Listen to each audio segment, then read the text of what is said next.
Before this video starts, if you enjoyed this video, there are many more like it already on the channel with many more like it to come in the future, so subscribe. I am trying to hit 125,000 subscribers by the end of the year, so I would really appreciate it. I upload daily on this channel, so if you're looking for some consistent basketball talk, this is the place for it. Also drop a like on this video. It only takes 1 second. It makes a massive difference. So the other day I saw a question posed on Twitter, and that's how I get 90% of my video ideas, which was, how good would Reggie Miller be in the modern NBA? But really it was posed as, would Reggie Miller be a top 5 player in the modern NBA? And that question really annoyed me because no, he would not be a top 5 player. And I think even asking that question is quite ridiculous. So let's just talk about Reggie Miller for a bit. This could be a topic that was dedicated to a normal video, but I didn't really feel like going in full depth on it. So Reggie Miller, I think, gets this thing about him that people say very frequently, which is he would have benefited from the modern NBA more so than really any former NBA player ever. Now, I disagree with that notion because I think people are valuing spacing and three-point shooting from the perspective of just the three-point shooters rather than the players that benefit from said three-point shooting. Like, I would argue that Allen Iverson on a team of shooters, or Michael Jordan, or Kobe Bryant, or really any of these ridiculously good shot creators on a team surrounded by three-point shooters would benefit quite significantly from spacing, more so than Reggie Miller would benefit from being a part of that spacing. I think the perspective on it is too much on, well, they're shooting a lot of threes, so obviously the three-point shooters would benefit the most, but that's really not necessarily the case. So there's that tangent. Also, I would argue that, well, yes, undoubtedly, Reggie Miller would be better in the modern NBA. I also have to question if his actual legacy and how much people remember him would be tainted by playing in an era where he's not all that unique. Back when Reggie Miller was playing in the 90s, him being a very prominent three-point shooter and that being the foundation of his game, there were only a couple of star-level players in the league where that was the case, and Reggie was the best among them. So he is remembered so fondly and remembered so much by fans in the 90s because Reggie Miller was very unique for a player in the 90s. If Reggie Miller played in the modern NBA, by no means would he be unique, like whatsoever. His game is not unique today. If you take a lot of players from today and put them back in the 90s, they are quite unique and they would stand out just like Reggie Miller did. So that's that argument. In terms of just pure legacy, I think there's a huge factor of how people remember you that needs to be taken into consideration, but I will not argue with the fact that yes, Reggie Miller would certainly be a better player in the modern NBA because the guy for most of his career was not shooting as many threes as a shooter of his level should be shooting threes. Now, I also, once again, want to make a point here that increasing attempts does not mean that they're just going to be a way better three-point shooter because percentage will drop when you increase attempts. So like Reggie Miller for his career is a 39.5% three-point shooter taking 4.7 threes a game. It's pretty ridiculous that Reggie shot so few threes. And I think it was just pretty ridiculous because he was very clearly a three-point shooter who should be taking 10 threes a game, but because of the era he played in, shooting that many threes was frowned upon. And as a result, even though you took this guy who was clearly by far and away the best three-point shooter in the league, still, I mean, it's three-point shooting, so we don't want him taking more than, at max in his career, 6.5 attempts. Reggie Miller should have been taking 10 three-pointers a game, and that's no question. Another thing here with Reggie is that he was a very good mid-range shooter, so they still took advantage of shooting with Reggie outside of just the three-point line. They just did not appreciate how important threes are over mid-range shots back then. Mid-range shots were really king back then in terms of jump shots, so that kind of limited Reggie Miller. But if he was taking 10 threes a game, his percentage would probably drop. So I don't think it dropped significantly, but if Reggie took like 10 threes a game, I'd say he'd shoot like 38% from his career rather than 40, maybe even 37. And that's still a very good three-point shooter with that amount of attempts, but I don't think it's quite as amazing as people think it would be. And there is another factor here, which is that in the modern NBA, versatility is really preached, and just being a three-point shooter is not going to get you that far. Now, Reggie was not just a three-point shooter, but he was just a scorer, and it was almost all jump shots. So in the modern NBA, he would pretty much be just a three-point shooter, just a very good one. So at his absolute peak, Reggie Miller averaged 24 points per game, and he was shooting about 11 two-pointers a game on 55%. A lot of those mid-range shots, and then obviously the layups and stuff like that. But Reggie was not a good slasher. Generally speaking, his percentage at the basket was not all that special. For his career, he shot around 69% at the basket. Nice, which is good, but only about 11% of his attempts came at the actual basket. So it was pretty much all floaters, jump shots, and jump shots.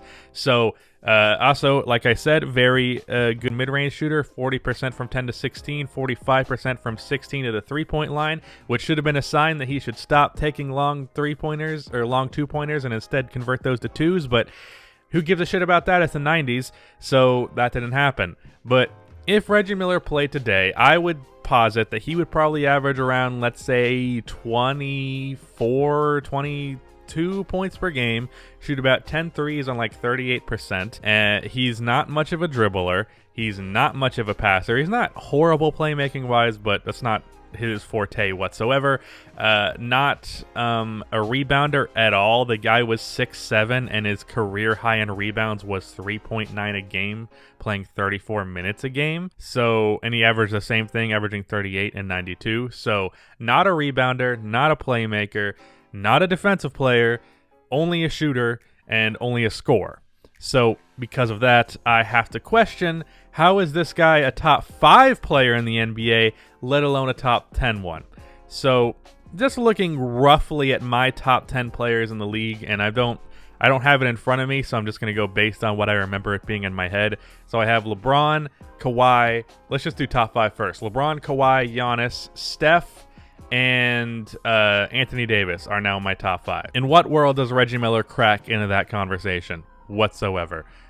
Steph is a better three-point shooter than Reggie, and I really hate that there's even a slightest amount of people that even consider this a conversation, because Steph not only has a higher three-point percentage for his career, he has more attempts, and he has more of them off of the dribble. So undoubtedly, Steph Curry is better at shooting than Reggie Miller. And that's not a knock on Reggie Miller, because Steph is an alien. I mean, Steph has almost a 5% better three-point percentage on 3 more attempts per game for his career. 3.5, in fact. So please stop acting like this is a conversation. So Steph, better. LeBron, Kawhi, and Giannis, do I really need to explain why they are better? No, I don't think I do. Anthony Davis, I don't really think I need to explain why they're better either. I think Steph is better than Anthony Davis, but at the same time, Steph is a kind of similar player to Reggie Miller, so I feel like that's the main person that people would take a look at, even though I think Steph is just very underappreciated as a talent. But yeah, so after that, and this, I'm not going to go in any particular order. I'll leave Kevin Durant out of this conversation because we don't know how good he's going to be when he comes back. But after Kevin Durant not being there, there has to be Jokic, Damian Lillard, Jimmy Butler. I feel like I'm missing someone important in my head right now. Oh yeah, James Harden. And again, this is not in order. That's 4 right there. I don't remember exactly what my top 10 was. Luka Doncic. There you go. I keep forgetting about Luka. I don't know why. I did a video on where Jimmy Butler ranks in the modern NBA, and I completely forgot about Luka Doncic. So that's 10 right there. James Harden and Luka are both a million times better shot creators and playmakers than Reggie Miller. Even though Reggie Miller is a better three-point shooter than them, every other area of the game they are significantly better. After that, Jimmy Butler, defense, playmaking. Reggie Miller, I think, wouldn't be that far off from Jimmy Butler, just because Jimmy is not an amazing scorer, but his all-around game and his leadership makes me like him more than Reggie Miller. Outside of that, Damian Lillard, better shot creator than Reggie Miller, and probably on the same level as a three-point shooter. So how is Reggie Miller better than him? Also a better playmaker on top of that. So that he wins that one. Nikola Jokic, much better offensive player overall with his playmaking. Actual creating offense, I would say it's pretty much close, like pretty much right there. but the playmaking gives him that edge. Outside of the top 10, I would probably say that Joel Embiid is a little bit better than Reggie Miller. I would even probably say, I really wish I should have had my top whatever in front of me, but I'm confident saying he's not a top 10 player in the modern NBA. After that, I could see an argument for most players, at least, but I do want to make the point that Reggie Miller was not a consistent All-NBA performer. He only made 3 All-NBA third teams in his career. He was only a 5-time All-Star despite playing for, 19 seasons, something like that. Reggie was a very good three-point shooter, and in the modern NBA, he would undoubtedly be more effective because three-point shooting is so important. He would be getting screens off ball. He would be getting... I imagine his ball handling would improve in the modern NBA because that's more of an emphasis, but he's not a versatile player. All he really does is shoot threes in a modern NBA setting, and his ability to attack the basket's not there. His ability to put the ball on the floor is not there. Now, I will say in the case of Reggie, and what gives him a boost outside of his actual talent, is the guy has always elevated himself in the playoffs. For his career, he is an 18-point-per-game scorer, but in the playoffs for his career, he is a 20-point-per-game scorer. However, there is also a couple-game streak, or a couple-year streak, where Reggie was just absurd in the playoffs. So from 1992 to 1996, Reggie Miller averaged 25 points per game on 48, 44, 86 splits. That true shooting percentage would be 62.5%. So Reggie was definitely someone who elevated his game in the playoffs, and it's as a result of that that I would definitely rank him higher than his regular season self, but his actual on-the-court product was not as great as people think it is. Now, a lot of the reason for that is because Reggie is someone who really just had a crazy clutch factor and was one of those players that just stuck in your head because of how many great moments he had. But those moments have always carried his legacy far better than his actual talent ever has.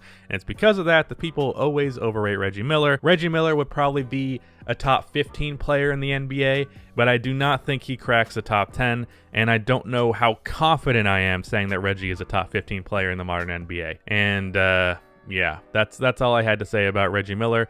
If you want to support this content outside of just your like and subscription, I have a Patreon where you can go support me over there for some extra content once every 2 weeks. But that is the end of this video. Please be sure to like and subscribe for more NBA content like this, and cue the outro music.